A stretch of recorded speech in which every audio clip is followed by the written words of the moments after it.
Hello and welcome to Ace Parenting Together. This is our second episode. My name is Babak and I'm here with my co-host. Hi, Melissa LaPlante, and I'm excited to be together for our first topic episode beyond our introductory episode. Absolutely. And so just to remind you, we started this as a way of sharing our passion about the best practices of parenting. And today we decided to talk about rewards and punishments. Rewards and punishments, and sometimes they're called other things like consequences, depending on how you think about this and what your approach is. But rewards and punishments are basically very common ways of behavior management. They're very commonly used, right? So, and they can be effective in changing behaviors by employing power. And this could be physical power for, say, small children, but also emotional and psychological power as the kids get older and also in adult relationships, really, to change those behaviors. So today, we're going to talk about this and talk also about a third way where you don't have to resort to rewards and punishment in order to resolve problems. What do you think, Melissa? Yeah, I was excited when we had talked about using this as the first topic in our podcast because, it's a very, I feel when I'm working with parents, it's a very polarizing topic in a lot of cases because you have parents who are going between the two extremes. They're going to be extremely authoritative and enforce their power, and then eventually that feels too much and too harsh, and so they swing the other way. And then you've got the permissive parent, and so they're not really feeling comfortable in either place. And then because they're not predictable to their children, it then becomes a confusing message to them. Sometimes I'm going to get rewarded for doing something correctly. Sometimes I'm going to get punished and not, so I think this is an important topic to address with parents because what parents don't know is that punishment and rewards can in the long run actually damage the connection in the relationship, and most importantly, they are for the most part not necessary. Right. So even parents who don't want to do rewards and punishment, they end up resorting and sort of reverting to these methods because this is very pervasive.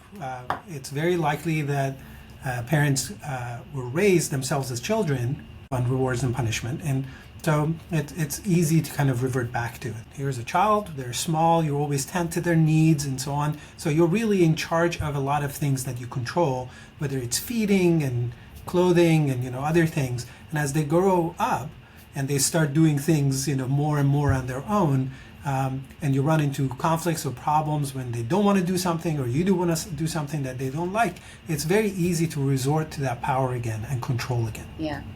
And the problem with power is that it works until it doesn't, right? So, Absolutely. it only works if the parent is able to have, something over the child or have control of things over the child. And then the problem being that when that no longer exists and the child becomes more and more independent, that leads to more rebellious behavior in the child because they realize they don't necessarily have to comply, but they don't know any other way except to rebel against the power that they're used to receiving. And it's the same thing with rewards. If you're rewarding your children sort of as the behavior modification, you have to always constantly up the ante, and that's just ineffective, number one, and number two, not necessary, and it doesn't really do anything for the relationship. So these are both basically external motivators or external forces that parents can and frequently apply on their children. And as you said, they may appear to be easy to do at first when children are small, and they start becoming less and less effective as children grow up. Let aside and put aside any sort of moral objections to using power in a human relationship. They become ineffective on their own terms. And rewards and punishment are basically two sides of the same coin, right? You cannot just say, oh, okay, we don't do punishments, we don't do this negative thing, we only focus on the positive stuff. That sounds good, but eventually, like you said, you have to sort of keep growing the reward because, the same reward is not perceived to be this, as motivating anymore. Exactly. And sometimes you may decide, I don't want to reward this kind of behavior, and that itself becomes a punishment. Absolutely. The lack of reward is a punishment. Absolutely. And it's a trap, I think, that it's easy for a parent to fall into because it's sort of a default reaction. It seems logical when you think about it, but then when you start to pick it apart like we're doing, you realize that it really, it can work, but when it does, it's not for the right reason. Right, exactly. So we would like to move away from really both rewards and punishment, and instead do something else. And there's a third way. In this third way, what we would like to do is really understand what people need and create situations and collaborations where people can meet those needs, whatever it is that they desire, and make sure that they have what they want or need within a collaborative environment. And this does not need to resort to power, resort to control, and rewards or punishment in any way. So maybe it's good to do an example. So let's say, even if you're thinking about examples of things that are, undesirable. So I come home every evening and I see, for example, that light is left on by my kid in the room, in the hallway, things like that. And maybe the first time I remind them, hey, turn this light off. I don't want to waste the energy and pay for it and stuff like that. And they say, oh, okay, I'll do that. But then next day, they don't do it. And it just becomes a repeated pattern. Well, what can I do? Well, okay, if I think of punishments, I don't want this to happen. I can impose lots of different things. Like I can, from arbitrary punishments of taking their, stuff away, maybe phones away or, privileges away, as it said, to other things that might seem more natural in a sense, or natural consequences of, okay, you're going to have to pay for the, for the inconvenience or for the cost of the light and so on. So these are all punishments, right? Yeah.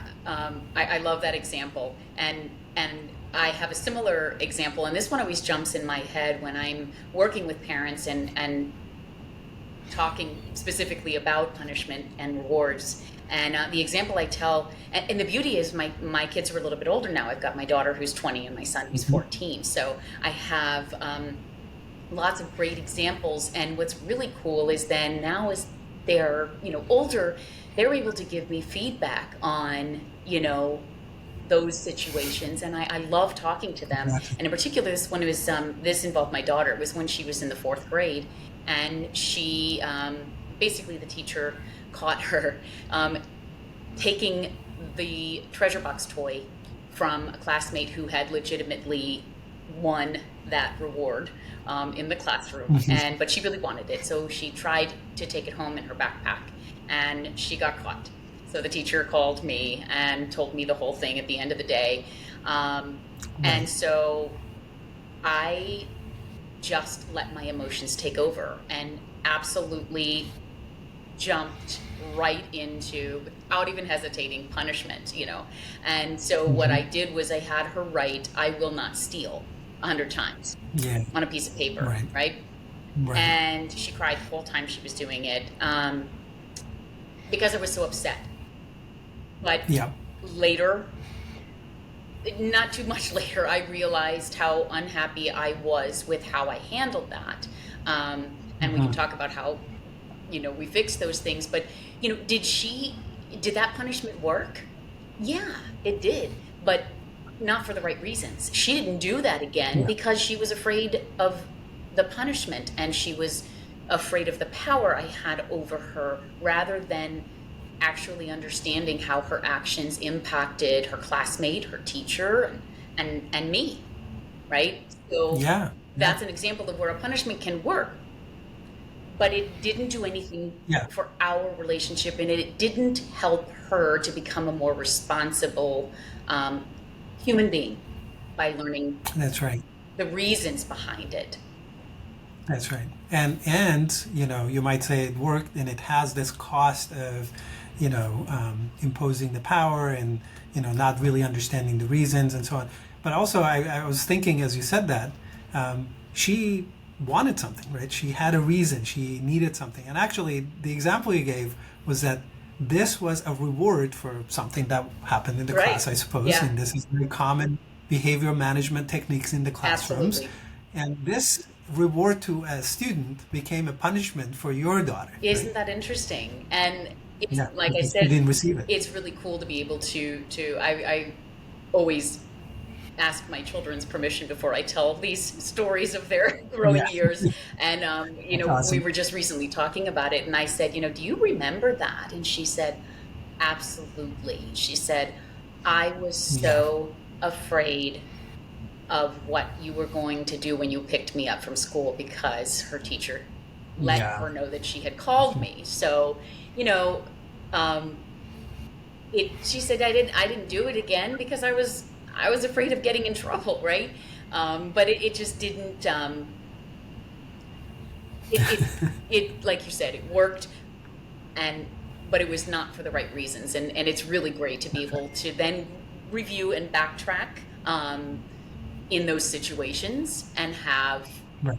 have their feedback when they're older on situations like that. So Yeah, yeah, absolutely. So, in these cases, when we say there is a third way, I want to talk a little bit about that. So, what would that look like, right? Of course, imagining, of course, you were in that situation. And I'm sure you had all sorts of, you know, um, uh, things going on or going through your mind. Fears of a kid who might grow up and just keep stealing stuff, and of course that we don't want that, right? sure. But what would one do? I mean, in either of these examples. So and that's such a great question. If I had to do it again, and I did approach her later in that evening after I had time to calm down and cool off a little bit from my emotions. Um, and I did confront her with my apology for resorting to punishment. And I Hmm. apologized for not letting her express to me what happened, and talk through it rather than the way I handled it. So she was in her room, and I went in, and I was in a different, state of mind, a different mood, and I wanted her to know that, I made a mistake. I don't like how I handled that. And Hmm. can we just talk a little bit about what happened? And so then I went into active listening with her and said very little, because it was allowing her to then emotionally flood, Yeah, and come up with her own way to solve that problem. Towards the end, she was, I just I just wanted that toy, and yeah, here I had made this huge mountain out of nothing, right? And she even said, and you know what? There's more of them in there, so when it's my turn to go to the treasure box, I can pick it, right? yeah, And right. so, of course, in hindsight, I wish I had used that approach, but as an imperfect parent, Sure. what I find even more powerful sometimes is when I tell my kids I didn't make the right parenting choice in that moment. Yeah, absolutely. And that's such a good example because, of course, we all make mistakes, and we can always go back and admit that and keep open to change and improvement, right? And that's a great way of modeling how to deal with mistakes, because there are so many people who grow up and they're just so afraid of making mistakes, and they don't even know why, because they know that conceptually and intellectually it's okay to make mistakes, but you feel this fear in your body, and it could be because of all of these childhood experiences where you were either punished for it, or other people around you, when they made mistakes, they had all sorts of negative feedback to themselves or to other people. And so admitting the mistake and being open to change, and then going back and doing what is a better way is really powerful for all sorts of reasons. Yeah. And when I was thinking about that situation, of course these things have lots of layers, right?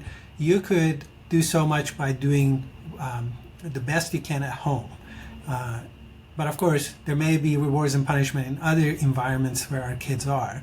But if they can see how things are at home, and they have that base, how to deal with things like that, then they can also deal with those situations in class or later in life in their jobs. And really, at the end of the day, they will have a choice where they want to be, especially as they grow up, and what sort of environments they want to be in. Do we really want them to be environments where they are, their entire jobs, for example, is based on rewards and punishment? Or maybe they can make a choice of being in an environment where people really talk to each other, and they can express themselves and resolve problems together, right? Kids really have, and it's actually an extremely untapped ability to problem solve on their own. We just, as the adults, don't give them the opportunity to do that as much as we should be. And I include myself in that, because they really do have incredible skills. And if we facilitate those through, active listening, and through being an emotional support for them, in the long run, it helps them to carry those problem-solving skills, like you said, into their later years, into their profession, into their own relationships. Babak, I have a question I want to know on your, with your light switch. How would you be handling that differently? Yeah, great. Yes. So that's an example where maybe, I had some sort of wrong ideas in my own head about, first of all, the impact, the significance of the problem, right? So yes, I care about not wasting energy. I care about not wasting my money, and saving that money for other things. But, if I step back and think about it, what is the impact, right, of leaving one light on, even if it's 8 hours a day, right? It's not going to be huge, right? It's something, but it's not huge. Especially, it's not so big as to damage the relationship that I have with my child, right? It's not worth it at that level. But what can I do? I mean, there's still something there maybe, and I'm worried, or, of course I might be mistaken, but at least my starting point is that I don't like this situation. So instead of punishing and, exacting consequences, or whatever you want to call them, I would say the first thing I need to do is just to say, hey, we have talked about this, but it still keeps happening, and I'm really concerned about the impact of this on our finances, but also on the environment. And, then I get a response. Oh, well, why is it so important? And then I can step back and active listen, because I'm getting some pushback, right? I'm getting some resistance, which means that there's something there that maybe I haven't figured out. And so this is keeping open and listening to the other side, because we want both sides to be able to express their opinions, feelings, emotions, all of that. And so how did this go? So eventually I realized that yes, indeed, it is not that of a big deal, right? It's not a huge deal. It's still important to me, but what is the solution, right? So the solution came from the child. Well, maybe you can, for example, install a motion sensitive light in the hallway. Indeed. And they have become much cheaper Uh-huh. and they're much more convenient. I mean, I even forget sometimes to turn off the Uh-huh. light, right? It's not like I'm perfect and I'm always remembering. Or maybe I can, or somebody can do, or it could be me because I care about it.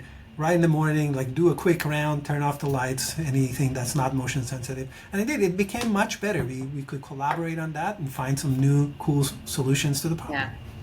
Yeah. It's so cool when we actually watch our kids problem solve, and then seeing that behavior diminish because of their ability to recognize that even though it's not a problem for them, it is for you. So you're giving your kids a concept of how their actions, words, and what they do impacts everyone around them, including their environment. Yes, and they're really not out to get us or annoy us, and that's not what they want to do. In fact, most of the time, the instinct is to please your parents, right? And if you work on these sort of problems together, instead of rewarding or punishing and so on, just keeping the way open, the mind open, and opening this sort of creative potential that everybody has, the kids especially have, to finding solutions, then you build that trust and as they grow up, they don't become these rebellious teenagers that everybody fears. Right. And when you hear parents frustrated with those rebellious preteen or teen years, what's important to recognize is really those kids are not rebelling against the parent, they're rebelling against the power, right? The power, and exactly. and what I find so cool about being using these effective strategies is that once your kid begins to recognize that want you have a vested interest in solving their problem, your problem, then when you as the parent have an issue, they're going to be more likely to want to reciprocate. And Absolutely. kids don't misbehave. It's just such a misnomer or a myth. Behavior is Yeah. communication. When your Right. kid has a behavior that is unacceptable to you, it's a communication. And so it's our job as the parent to, like you said, step back and get curious about where is this coming from and start peeling away those layers of the onion. That's right. Yeah. The underlying reasons for the behavior. And sometimes it may be that they didn't recognize what the effect was and they would be happy to change it because they don't want to upset you, or sometimes it might be that I realize that there is something that I can change, or maybe I'm being um, too pedantic about something, or Mhm. too obtuse about Yeah, something, sure. and I can change it, right?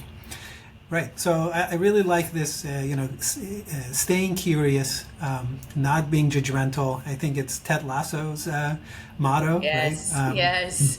We all need more Ted Lasso in this world. That's right. Yeah, and that really is a good way, to approach this, because once you remain curious and you remain open to change and improvement, you really can find creative solutions that nobody had thought about in the Right. past, and Yeah. that can really Yeah. advance the Sure. trust in the Sure. relationship. Right. Right. All right. I'm sure we will come back to many examples like this in future episodes as well. It's only just Right. begun. We've just chipped at the tiniest piece of this topic. Absolutely. Okay. So I look forward to talking to you again in our next episode. Absolutely.